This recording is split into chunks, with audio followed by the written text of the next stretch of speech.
Death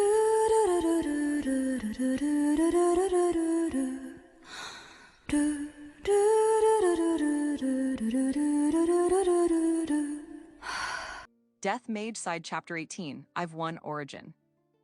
Is this all you have? Said Baba Yaga after having burnt her second victim to death, stepping on the black, burnt corpse. The victim was a guy who called himself Odin and had claimed that he could see a few seconds into the future, but he had been defenseless against a heat attack that he couldn't see. He had been easily disposed of after his companion, Sylphid. It was comical that a man named after a valiant god of northern Europe had been burnt to death by a witch. Baba Yaga, who had a sweet appearance for someone who called herself a witch, gave a cynical smile that twisted her face as she spoke into her communications device. I've dealt with Sylphid, Odin, and those other soldiers as well, about 10 people in total. Confirmed. Ghost has disposed of Super Sense. Marionette and Death Scythe are dead as well. Enma replied immediately, reporting the successful outcomes of their companions' battles. You don't have to deal with the other soldiers anymore. They're being cornered by Valkyrie's brave soldiers and Izanami's parting gift. What happened to Murakami and the others? There are 4 left, including Murakami himself. But the surveillance cameras aren't picking up the locations of any of them except for Tsuchiya Kanako. There aren't any signals on the mana sensors either, so it's likely that someone is concealing their mana. It's likely the Aegis. So they've escaped. The remaining 4 enemies were the Acronas Murakami Junpei, the Venus Tsuchiya Kanako, the Aegis Melissa J. Satom, and the Hecaton Share Doug Atlas. The Bravers had made what abilities each member possessed open information. Using that information as a reference, there should have been none among those 4 with an ability to conceal their presence. But these 4 were those who had left the Bravers and killed their own former companions at the request of others. It was likely that they had a secret trick or 2 up their sleeves. There was a woman with the inspection ability that allowed her to see through all kinds of falsehoods among the former companions who had been killed, but there had likely been ways to get past it. In fact, Kaido Kanata had been concealing his crimes from the eyes of the woman with inspection. So what should we do? Should we kill Venus? Or if Murakami and the others are somewhere in the base, should we blow ourselves up and take the whole base with us while we can? Baba Yaga suggested.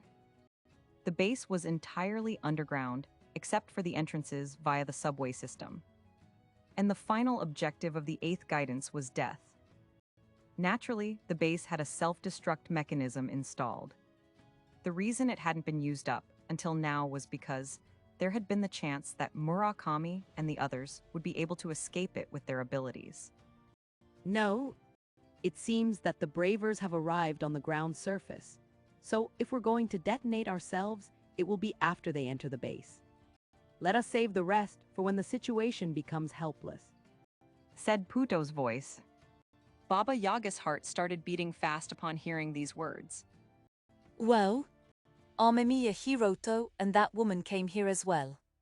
Then we'll have to welcome them, won't we? Exactly. Well then, I'll be turning all of the jamming equipment on now, so this will be the last time we exchange words. Is there anything you would like to say? Not really. Well then, let's be careful to not miss our chance to die. I love you. We love you too. You should be careful as well. Communications suddenly stopped, and after that, only noise could be heard over the communications device. The numerous jamming, devices that the 8th guidance had stolen from the research institutions they had destroyed had been activated. With this, all communications, including magical and satellite communications, were cut off, with the exception of cable communications. Even wind attribute spells carrying sound to distant locations wouldn't go more than 10 meters. With this, I'm helpless and isolated. The only ones on the front lines other than me are Ghost and what remains of my comrade. There are still plenty of enemies. Well, it's much better than the undead who fought all on his own. Baba Yaga walked forward, throwing away the now useless communications device. As I thought, they began moving on their own without waiting for us. Amemiya Hiroto. Thanks to the sacrifice of the Noah, Mouse Smith, Hiroto and the rest of the team of bravers had managed to reach the ground surface unharmed. Hiroto had left Mouse intact remains in a coffin of ice for now so that it wouldn't be eaten by beasts, and he and his companions who mourned her death had used all of their magic and abilities to reach the 8th Guidance's base. It had taken only 30 minutes for them to do this. Their speed was incredible. However, during those 30 minutes, the Special Forces squads who were supposed to be surrounding the base had started moving individually, and were nowhere to be seen above ground. Shit. What is this? There's not a single squad from any nation left. What happened to their words of international cooperation? Minami Asagi shouted in rage. Minami-kun, everyone wants death attribute magic.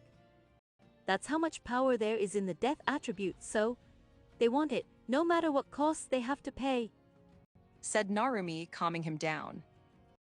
The other bravers made no attempt to hide their disappointment in the Special Forces soldiers who had made a move on their own, and the higher-ups in each nation who had given them secret orders. Koya, is this the way you came up with that would create the least amount of sacrifices? Amemiya Hiroto asked his friends silently, but Koya had already been killed by Shade, who had taken over his body. But intelligence was in a hectic state, so news of Koya's suicide hadn't reached Hiroto and the others. Tendo, use clairvoyance to confirm the situation. Hiroto ordered. Tendo Tatsuya used clairvoyance, or to be more precise, simultaneously used the 2 abilities that Rodcourt had given him, which allowed him to see through objects and see through spirits, gaining a full picture of things in the underground base. This is a scene from hell. He whispered, a deep crease appearing between his brows. Most of the Special Forces guys have been killed, and the rest ran. We can't rely on them to fight for us. In fact, they're more likely to ask us to rescue them. The enemy is 12 armed zombies, as well as a female zombie that's commanding them. Also, there's something that looks like a skinless ape rampaging around. And I see Baba Yaga. Also, Puto is deep inside. There's a woman and a man, a boy, around her. They're likely members of the 8th Guidance. Several of the bravers grimaced at this miserable situation. What about Murakami and the others? Have they died? Asagi asked Tendo. I can't see them except for the Venus Tsuchiya Kanako. You can't see them. Your clairvoyance is supposed to be able to find even people who are using the latest active camouflage, right? So they ran. No, I just can't see them. It's not just inside the base. I can see Tsuchiya, but there are 4, including Murakami, that I can't see. I can see the corpses of Death Scythe, Marionette, Sylphid, and Super Sense. So I don't think they ran. It's likely that they're using some method to hide from my clairvoyance. This was Tendo's deduction. Indeed, as he suspected, Murakami and the others were using the Aegis shield to block Tendo's clairvoyance in order to hide from it. Tendo and Hiroto weren't aware that Aegis had the power to block not only attacks, but detection-type abilities. However, they couldn't imagine that Murakami and the others had fled. The bravers still didn't have a clear idea as to why Murakami and the others were working with the 8th Guidance. However, they had deduced that they had some kind of business-like purpose in mind, rather than a religious or political one. With that being the case, their objective was likely the capture or collection of the 8th Guidance members, the only known users in the world of the death attribute. The bravers didn't know whether they were already employed by a nation, or were intending to sell the members of the 8th Guidance off after achieving their objective, however. The bravers were suffering in the absence of Errant's calculation and Izumi's inspection. But if these conclusions were correct, it was difficult to imagine that Murakami and the others had run away or been allowed to escape. It wasn't certain whether Murakami had a future ahead of him if he failed his mission, and the base had been surrounded by the Special Forces squads until half an hour ago. Since the corpses of the Special Forces members and Murakami's allies were inside the base, it was safe to assume that Murakami and the others were still inside. Then why are they showing only Tsuchiya? Did they fail to hide her? Tendo, what kind of situation is she in? Asked the Avon Rikudo Hijiri. Tendo Tatsuya observed Tsuchiya Kanako's situation in detail. However, he couldn't see anything out of the ordinary. Maybe she couldn't regroup with Murakami and the others. It seems that she's using active camouflage to try to hide from the undead and monsters, but We'll understand the situation if she's willing to talk. But right now, she's another enemy that needs to be captured. Including her, there are still 6 members of Murakami's group left, and 4 members of the 8th Guidance. Said Hiroto. The reality was that the gazer, Minuma Hitomi, had fallen to her death in a faraway location with Jack, and Odin had been burned to death. But since Tendo's clairvoyance ability relied on his vision, there was no way that he would discover Minuma Hitomi's corpse that was far behind the Bravers now. It was also impossible for him to recognize a pile of scattered ashes as Odin's corpse. But even including those 2, there were 10 enemies, as well as undead and monsters to deal with. The situation was bad, but things weren't impossible for the Bravers.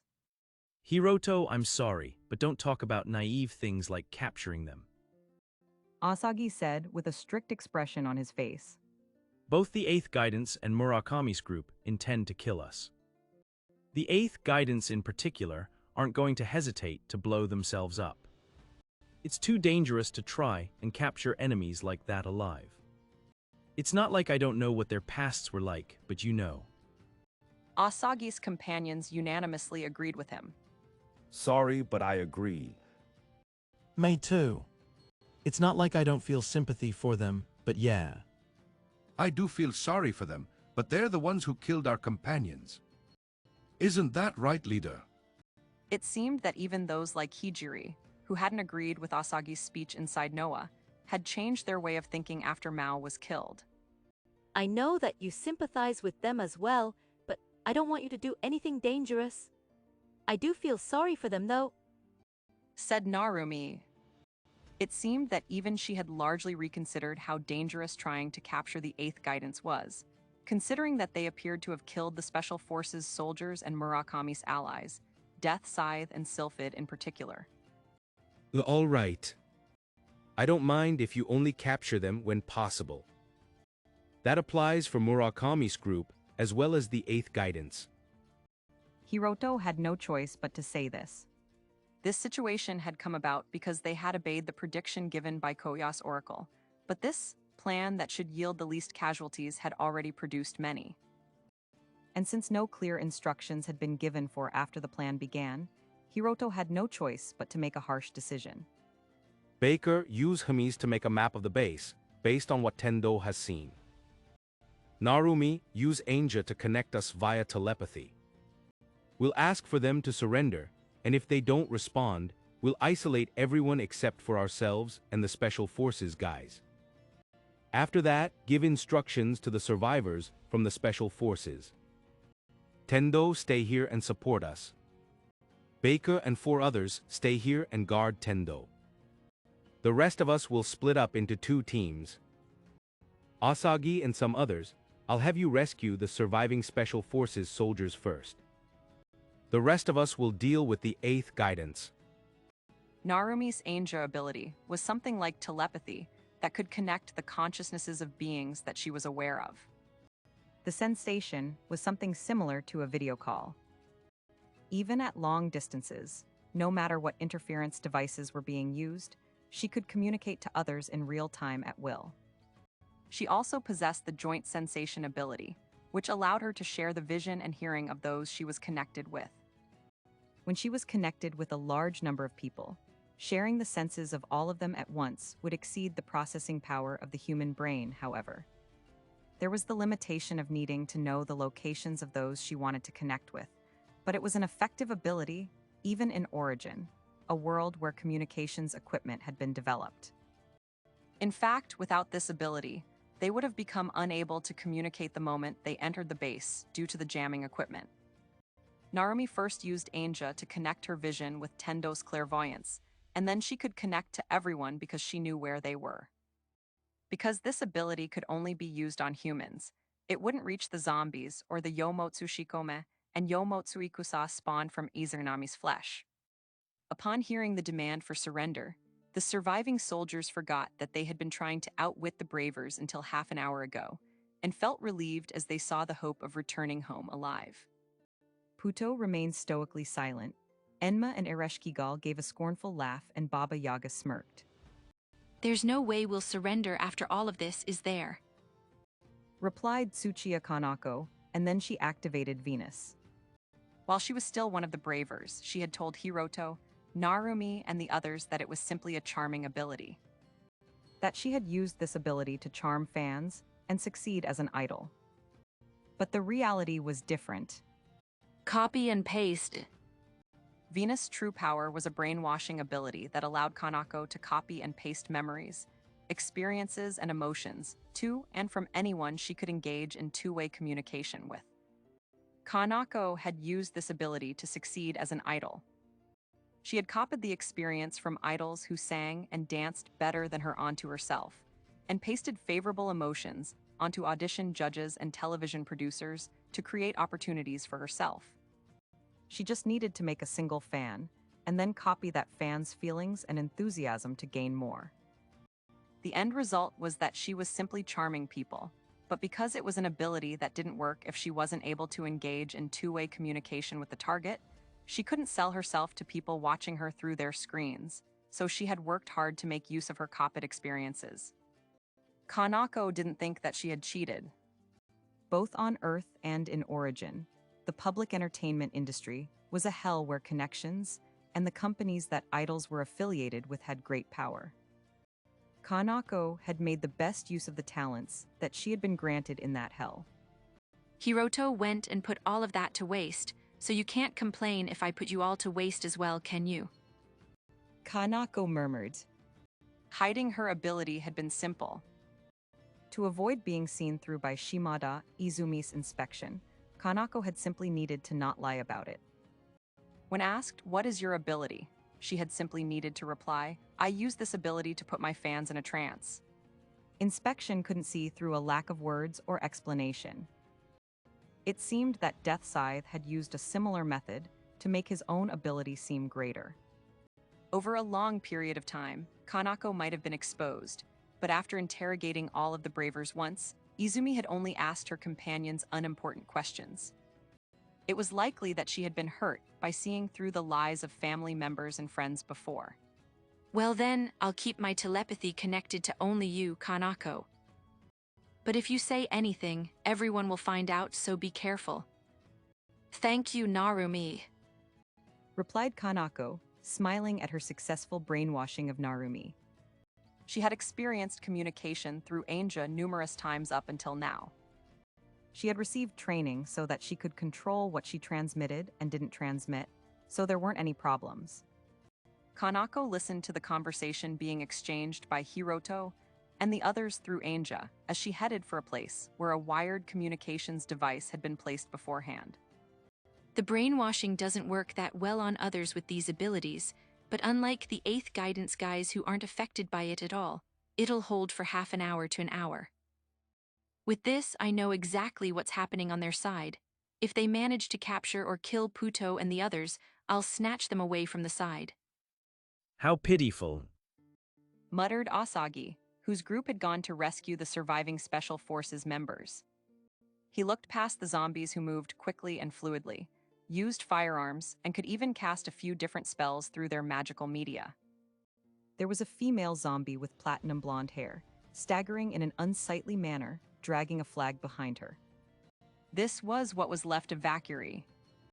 To Asagi, it seemed cruel to think it comical that a woman whose code name came from a battle maiden who led dead warriors in battle was now moving about as an undead.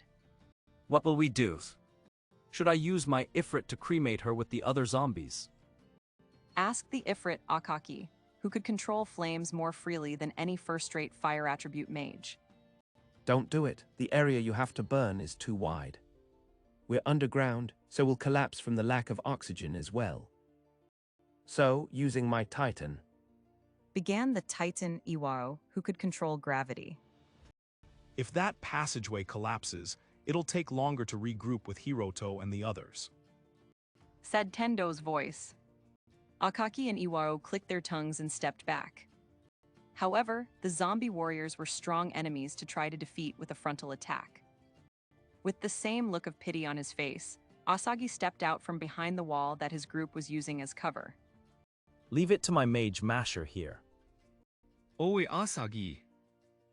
Ignoring his companions who tried to stop him, Asagi started running towards Vakuri, who was standing beyond the zombie warriors. Of course, the zombie warriors pointed the barrels of their guns towards him and began to cast spells. Mage Masher. At that moment, Asagi's ability activated. His ability was erasing the effects of spells and making it impossible to cast any further spells in an area around him. Because of this, the zombie warriors couldn't use magic, despite trying to use their magical media. However, this didn't stop their ordinary firearms, which were not magic items. But the zombie warriors were unable to fill Asagi with bullet holes. They stopped moving, as if time itself had stopped for them. Asagi ran between the zombie warriors, closed in on Vakuri, who was continuing her sluggish footsteps, and pressed the barrel of his trusty handgun to her forehead. Sorry about this. He pulled the trigger, creating a second hole in Vakuri's head. In fictional zombie works both on Earth and in Origin, undead stopped moving once their heads were destroyed. Indeed, most undead in Origin could be exterminated by destroying their heads. Seeing Vakuri collapse and stop moving, Asagi turned around to see the zombies who had returned to being corpses after being defeated by his companions, and... Sorry about this, my ass. Asagi-san, did you have a reason to charge forward just now? You didn't, did you? Asagi's cheeks stiffened at the sight of his companions, who were glaring at him. I mean, using my Mage Masher was the most effective plan, wasn't it? Asagi's cheat-like ability, Mage Masher, nullified all attributes of magic in an area around him. It was ineffective against natural phenomena such as wildfires and floods, as well as mechanical firearms, but it gave an overwhelming advantage against enemies using magic.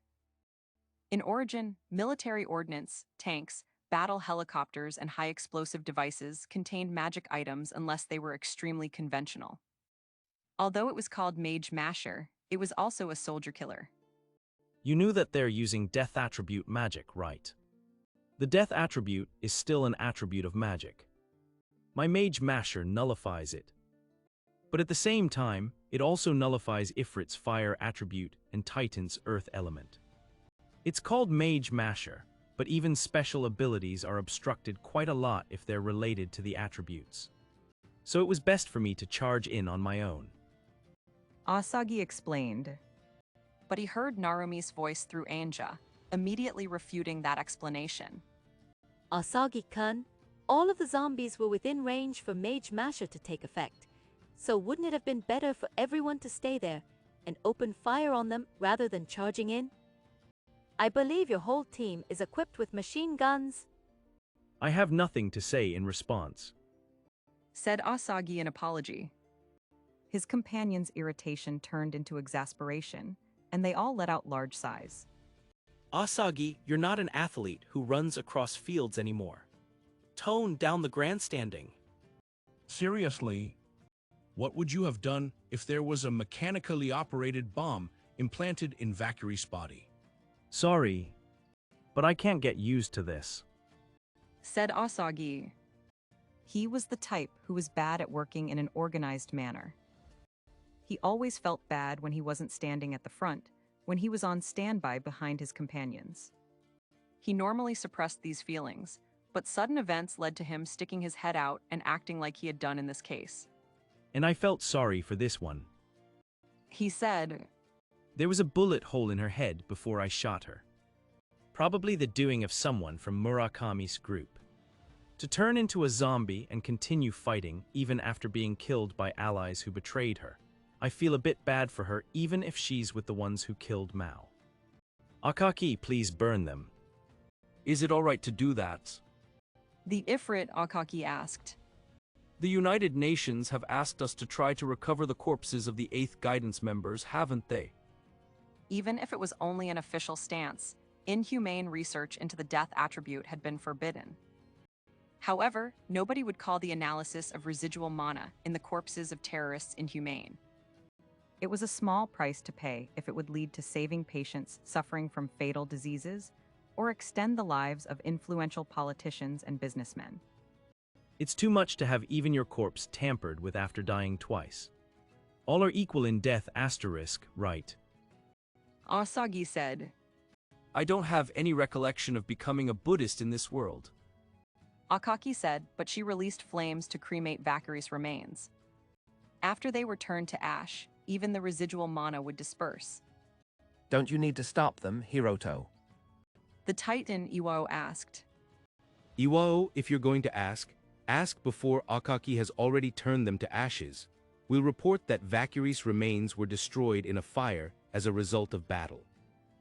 Hiroto responded through Anja with a strained laugh. Not thinking highly of research into the death attribute and wanting to save the members of the 8th Guidance, Hiroto had no intentions of stopping Asagi's actions. The continuation of research into the death attribute would mean creating more beings like the undead and the members of the 8th Guidance. It would indeed be good for as much happiness to be brought to as many people as possible, but creating such beings would be too cruel. And it would be best if the death attribute, it's a power that mustn't exist. That's how I feel. The same applied to the power to transform living creatures into undead. Hiroto felt like the death attribute was the same as human cloning, genetic manipulation, and time machines that he had heard about on Earth, a domain that humans should not set foot in. It was too much power for humanity to hold. Those thoughts were his thoughts as an individual, so he didn't reveal them over Anja. He quickly turned his thoughts towards other matters. Tendo, tell me the current locations of Baba Yaga, the monsters, and Venus. I'll deal with them and capture Puto at the same time. He said. All are KAH. Tendo's thoughts suddenly became chaotic. What happened? Tendo. It's an enemy attack. Tendo-kun, won't make it in time anymore. The Anja network was filled with screams and angry shouts. A tall, lean skinhead with pitch-black skin.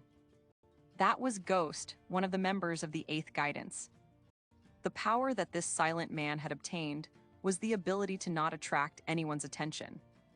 He couldn't create monsters or undead like Izanami or Isis, manipulate zombies like Valkyrie, teleport like Jack, or possess corpses like Shade.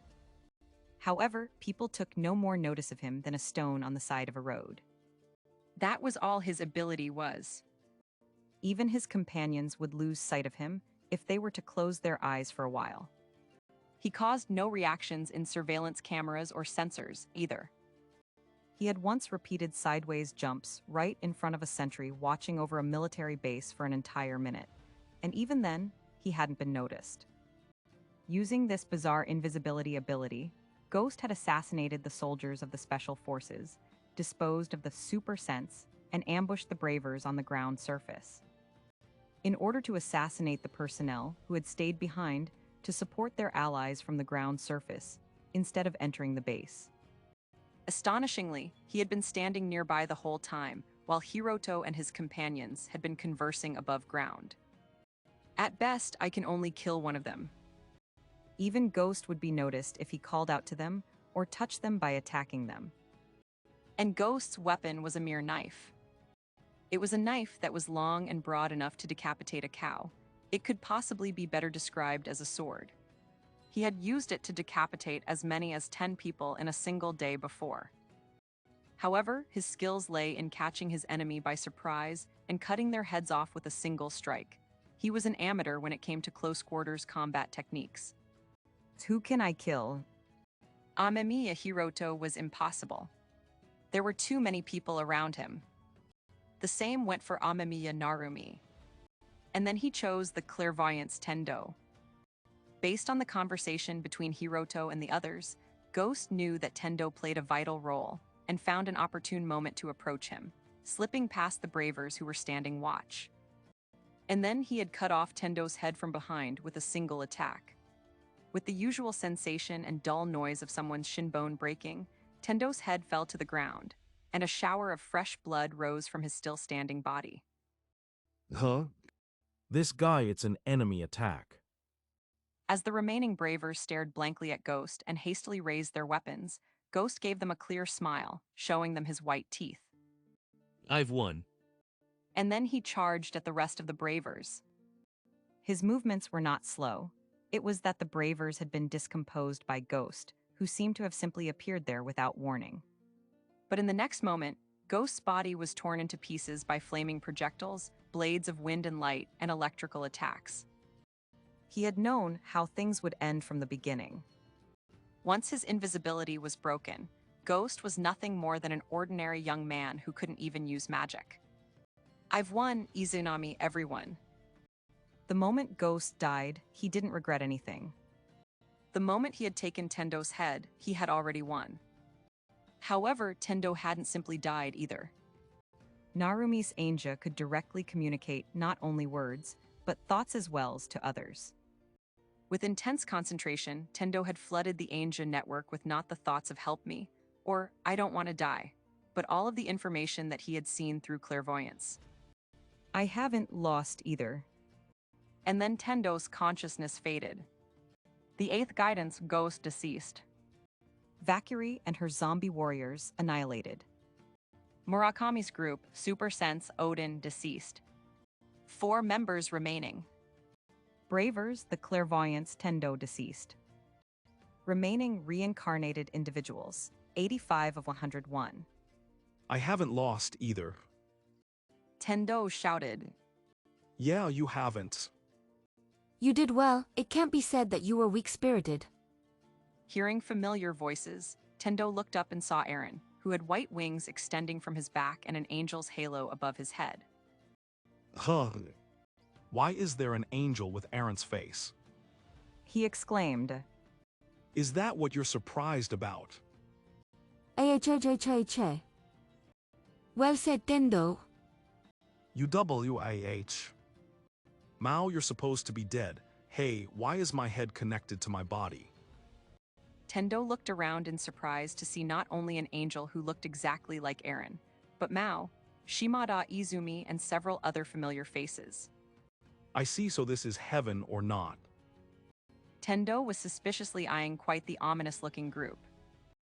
Women are scary, women are scary, women are scary. The marionette, Inui Hajime, who was crouched over, whispering the same words over and over to himself. You bastards, how dare you betray us? Yes, we're sorry. Our bad, we really regret it. Konoe, things are getting good in the real world now, so be quiet. Damn it. If I could use my ability, I could kill you all right now. No, even if you could use it, you couldn't kill us. How would you kill dead people who don't have hearts? The angry death scythe Konoe Miyagi, Sylphid and Odin who were treating him without concern, and the Super Sense. It might have been arrogant to decide whether these people were good or evil, but Tendo couldn't imagine that a place with these people could be heaven. Is this like a waiting room of the afterlife or something? He asked. Tendo, I really failed you. Said Koya. I was always weak-minded, and I ended up leading you guys to a place to die. I don't have any way of making it up to you, but please, at least let me apologize. Zendo, why are you here as well? I don't mind you apologizing, but at least explain things to me first. No matter what he says, it's useless. He's been apologizing to me nonstop for a while, too. Well, it was surprising, coming to this place right after I died. Said Mao, who had come here before Tendo. It seemed that she understood the situation to a certain extent. She seemed completely calm. Still wearing her pilot outfit, she was sprawled out across the floor that was made of an unknown material, filling her cheeks with snack food and coke. It's surprising that dead people can eat and drink. What's up with this afterlife? Said Tendo. It's helpful that you're relatively calm, Tendo. Said Izumi. I want to tell you what's going on, but the god who's our boss is busy, so we'll have to explain things through words. Your boss is a god. Yes, there were various circumstances. Aaron and I are both something like angels. It doesn't suit you. You're totally right. Aaron interjected. Ignoring him, Tendo looked around and realized that there was one companion who wasn't here. From the fact that the Special Forces soldiers and the 8th Guidance guys aren't here, does that mean that only those of us who have been reincarnated once come here? He asked. Generally, that's right. From the time we died on Earth and reincarnated in Origin, it was determined that we would automatically come here once we died. Izumi explained. I see. I don't even know what kind of face I'm supposed to show to those guys. If even the soldiers and the 8th Guidance members were here, I wouldn't be able to calm down, so it helps that they're not here. By the way, when you say that the god is busy, do you mean the matters concerning the metamorph Shihoin Mari? I don't see her since she died over 3 months ago. Does that mean she's already gone to heaven or hell? In response to Tendo's question, Izumi and the others became silent and their faces fell. No, he's busy because he was interfered with when he tried to bring the souls of the Gazer, Minuma Hitomi, and the 8th Guidance members here. Aaron said. So Gazer died as well. What about Metamorph? It seems that the metamorph, Shihoin Mari, hasn't come here. She's still alive. Koya replied.